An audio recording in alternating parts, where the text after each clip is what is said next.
Nina besilo nazi indaba ze1KZNTV nifundele uphilano kaCebekhulu sanibonani. Nazo kwizona ndaba zethu esithi ngezihamba phambili. Lichazwe njengeqhawe iphoyisa laseMgungundlovu. Uzongcwatshwa kulempela sonto weANC Obulewe. Kanti kukhalwa ngokucekelwa phansi kwembhoshongo. Uchazwe njengowesifazane onesibindi usayitsheni Sibusisiwe Mjwakha odluleke emhlabeni ngesikhathi kehlenga umndeni womuke nemoto eHenley Dam eMgungundlovu. Umjwakha ubesebenza kuphiko lwamaphoyisa iK9 Search and Rescue olutakula abantu abaminzile. Udluleke emhlabeni ngeledlule kanye ke nenja besebenza ngayo uLee kanti ufihle ngesizotha ngomngcwabo obusingetho umbuso enkonzweni ebiyihanjelwe ungqongqoshe wamaphoyisa kuzolonke uBheki'cele nondunankulu wesifundazwe uSihlwe Zikalala kanye nabanye ongqongqoshe eMgungundlovu.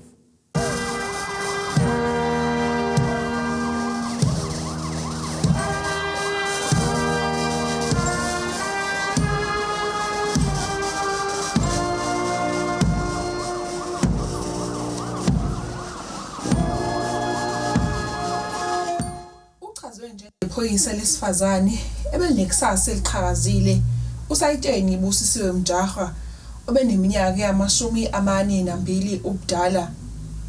Umjwakha obefihlwa namhlanje ushiye emhlabeni amadodakazi akhe amabili asemancane kanye nomyeni wakhe.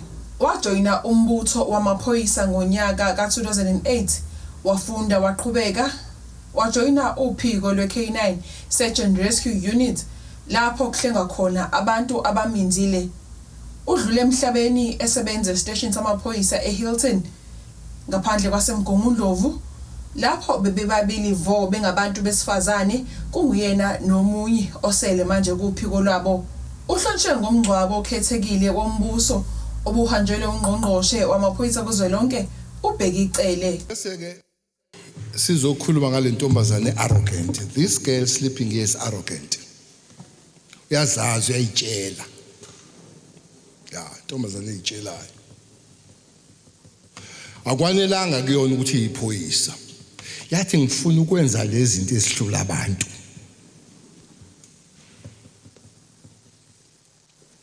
Yathi xaxa. I'm told ukuthi ku-unit yabo bekwamadododo namantombazana awu2 sisele i1 manje. So wenza lezi esihlula abantu lezi abahambela kude ngazo.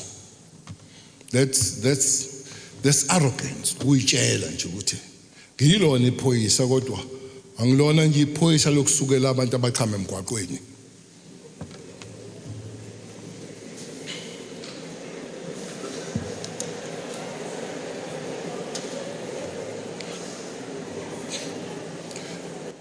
Iphoyisa elizothi xaxa lekhehlwa khona ila ngiyakhona.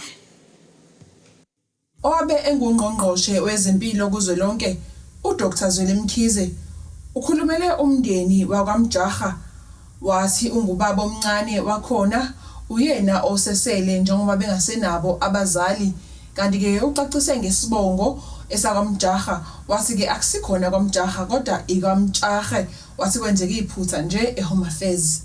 Egameni ke lapha kaMjwakhe sizozwakalisa ubuhlungu obukhulu kokushiwa umakoti esemncane kangaka besimthanda kakhulu esihlonipha futhi ekhuthele. Umama nje kaNgwele wena ukhala kakhulu ngoba bebabangani nje eduze. Manje ke okwenzekile kubuhlungu kakhulu.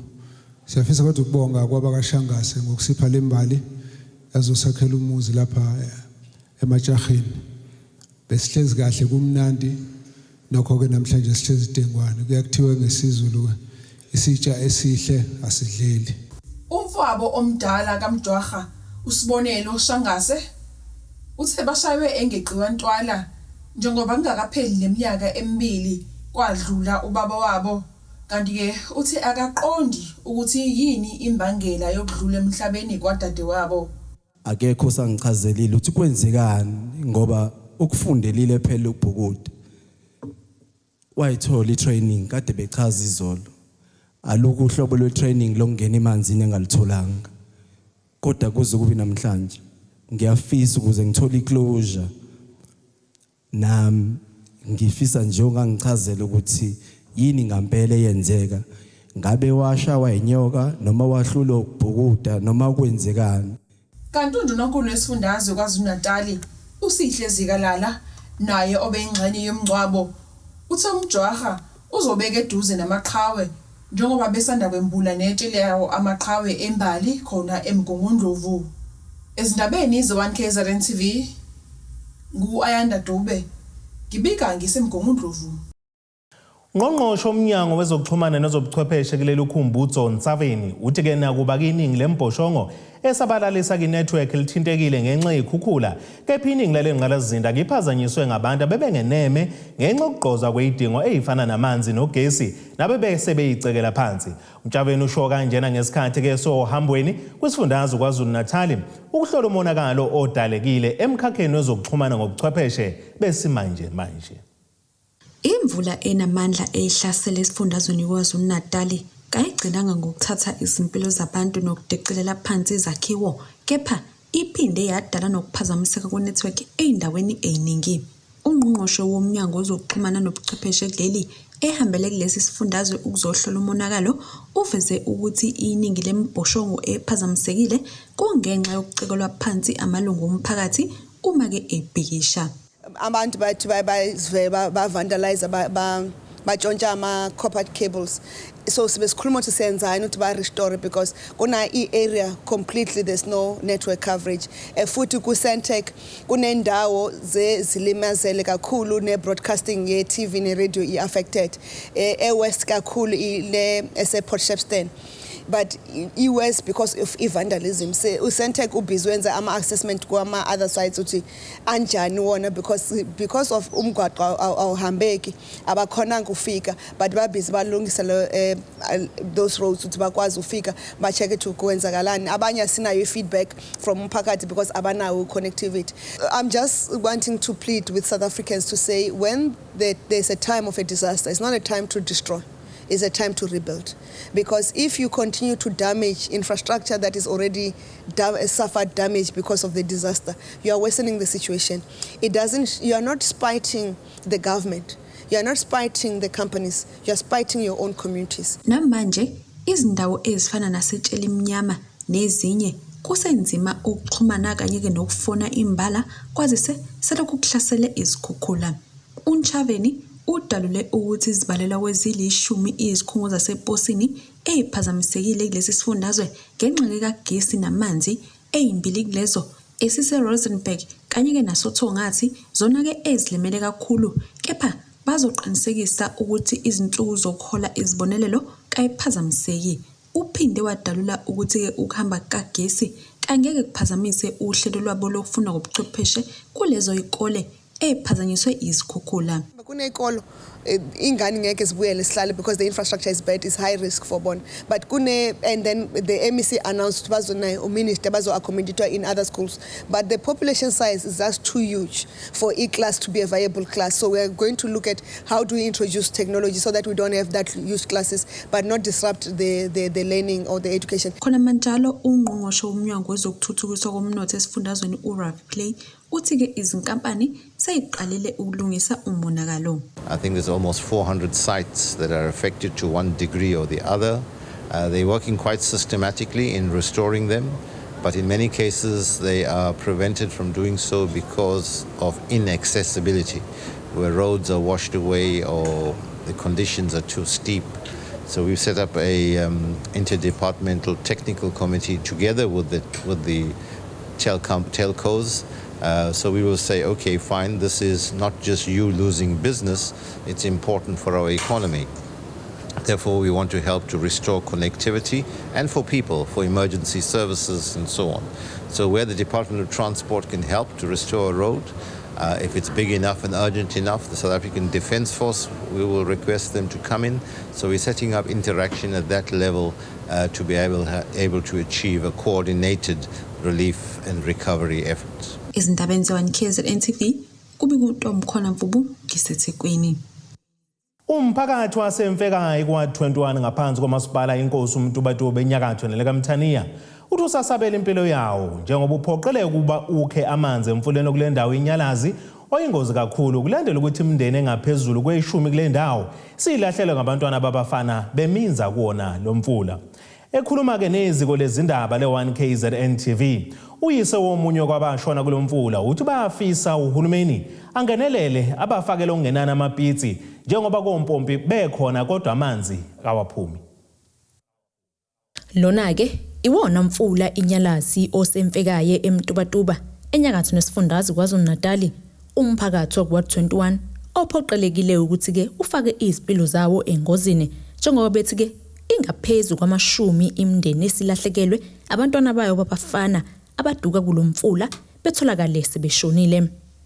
Yizeke lo mfula uyingozi kubo kodwa futhi ke udlala enkulu indima ezimpilweni zabo njengoba ke bephephela kuwona ukuthola amanzi okudla njengoba bethi ke kompompi awaphuma inhlobo. Uzenzele nene yena ke walahlekelwa indodana yakhe kuwo lo mfula kade ke eyokha amanzi. Sinenkinga nje yamanzi kule ndawo kakhulukazi nje amanzi awaphumi uma emkompompi awaphumi asiwathola indawo nje lapho esiwathola khona kusesibheke emfuleni eNyalazi manje lapho kushona khona izingane eNyalazi kwashona ingane kaMamncane wami eNyalazi kwashona ingane yokwagumbi kwashona futhi neyakamthembu izashona kanye kanye ziwuthuke neyami neyakasibiya manje nje kuyinkinga kakhulu nje kule ndawo le noma ukuthola ukuthi ngempela amanzi asiwatholi ngoba kulento vele isiphoqa ukuthi asiyenyalazi kanti asafuna ukuyenyalazi into engasenza ukuthi abantu bengabe sayenyalazi ayikho enye into engasenzele ngaphandle ukuthi mhlawumbe uhulumeni mthabe engakasibhekele nje noma umasipala ke besenzele noma amabhoholi besikhala emfuleni kwase kwenzeka iphutha ingane yami yomntanami yacwila la eNyalazi yathathwa isilwane manje besicela ukuthi sithole usizo lokuthi indlela eningasizamela ngayo sikwazi ukuthola amanzi emakhaya. Ngokomthetho wonke umuntu unelungelo lokuhlinzekwa ngamanzi njengoba ke amanzi eyisidingo esibalekile sempilo kumuntu. Umphakathi wakule ndawo ke uzibona ke uphuciwe lo lungelo njengoba ngesinye isikhathi basibophoqeleke ukuba bawathenge.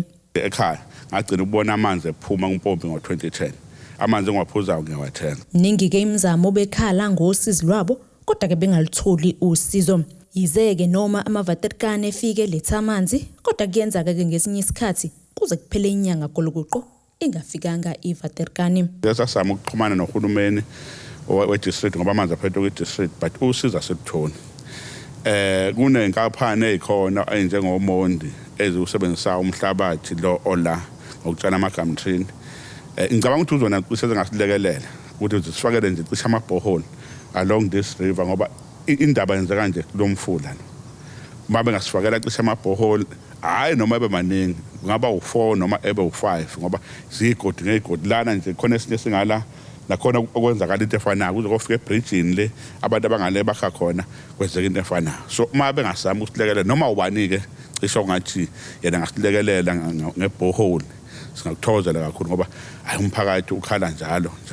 Lezi ke izindaba ze1KZNTV mina nginguSamkeliswe Nqulunga ngibeka ngisemdubaduba. Ake sithi ishelele izitolo siyabuya nezinye zeindaba zethu.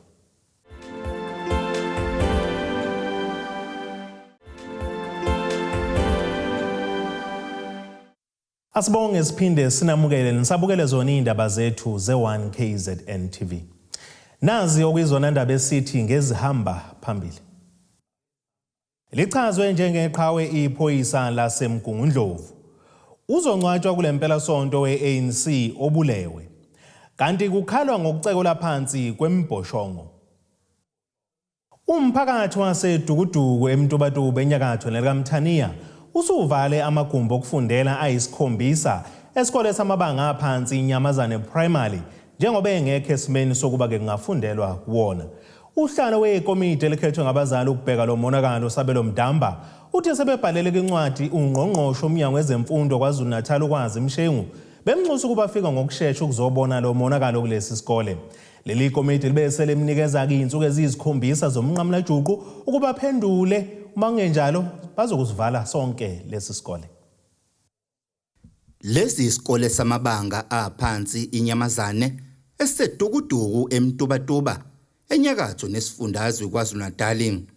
Kanti uma uqhamuka ukhangwa izindonga ezigugile nezibonakalayo ukuthi zingawa noma yinini.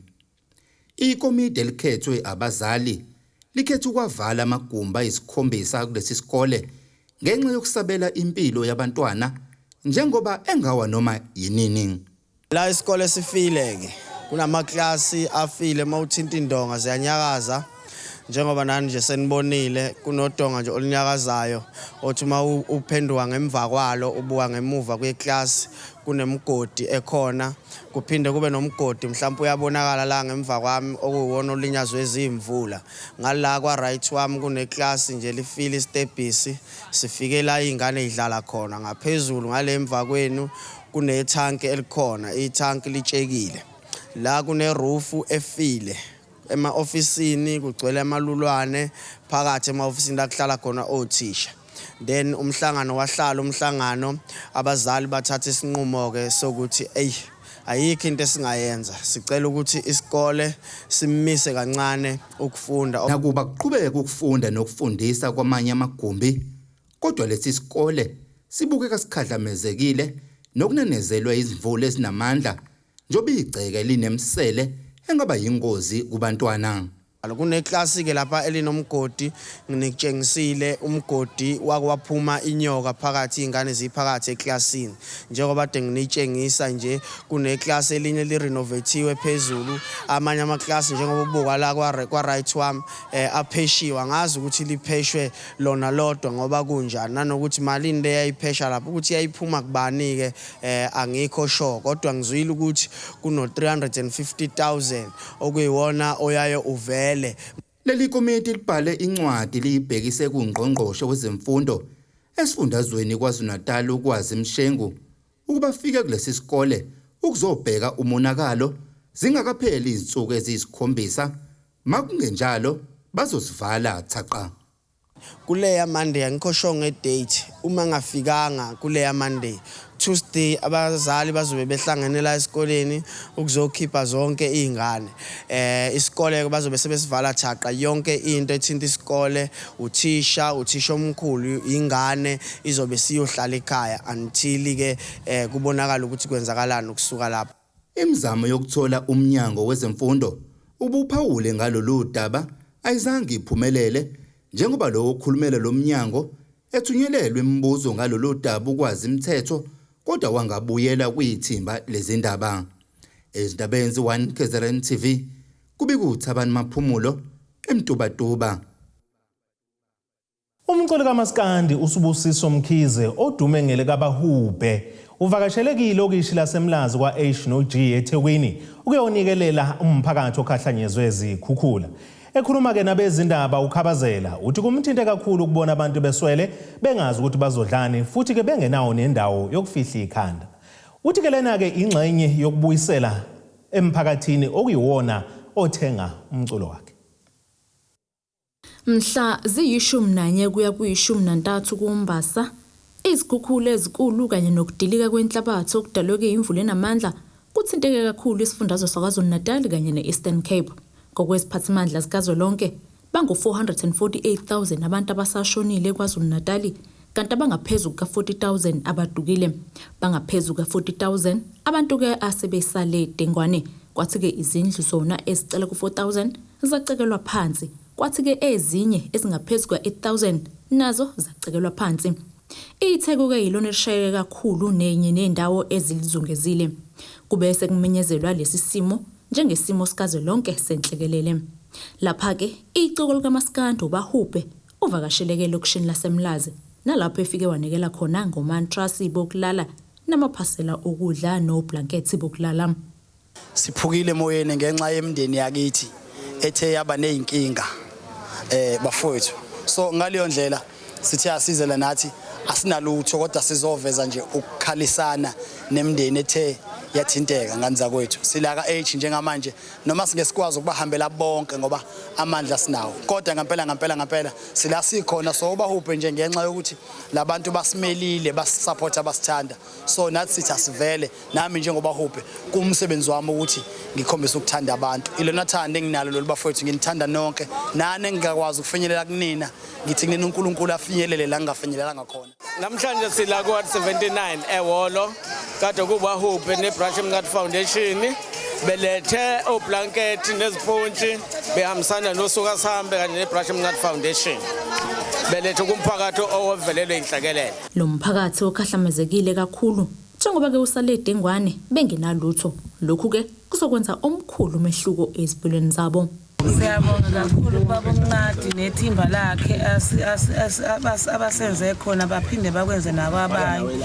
Siyabonga kakhulu. Let's get izindaba zo1KZNTV. Mina nginguSamukeliso Nqulunga bengasimlazi. Ake sithi ishelele ezitolo siyabuya nezinye zeindaba zethu.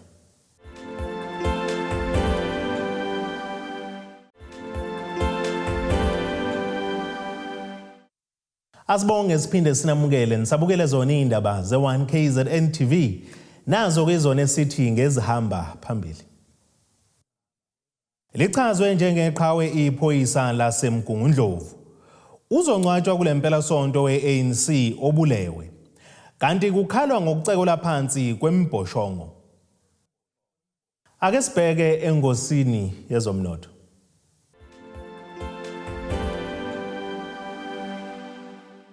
Iranda kuleli bizo 15 rand 54 cents kwi-dollar laseMelika libe ngu-16 rand 78 cents kupondo waseBrithani libe ngu-20 rand 3 cents kwi-euro yase-Europe. Intengo yegolide ime $1,947 3 cents ounce kuthi intengo kayo ongahluziwe ube $108 33 cents umphongolo. Ake sibheke engosini yezemidlalo.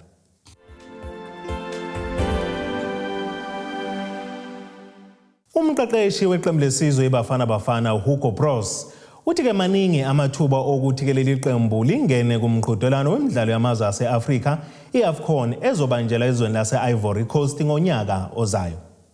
iBafana Bafana ke ixeliswe kwiqoqo K neLiberia, Morocco neZimbabwe. Kanti ke imidlalo yokuqala yokuhlunga yeBafana izokuyidlala ngoNhlangulana uJuni kulonyaka emzamweni wokuzibekisela indawo kwiAfcon. Amaqembu kamabili azoqeda phezulu eqoqweni ngalinye kwali-12 azodlala ku-AFCON okuzobeke kuhlangene kuyona amaqembu avele emazweni kangama-24. Bros uthi ke indlela zeBafana zingakhanya inqobo nje uma ingabhambabula iZimbabwe kabili. Ake sibheke nasi isimo sezulu.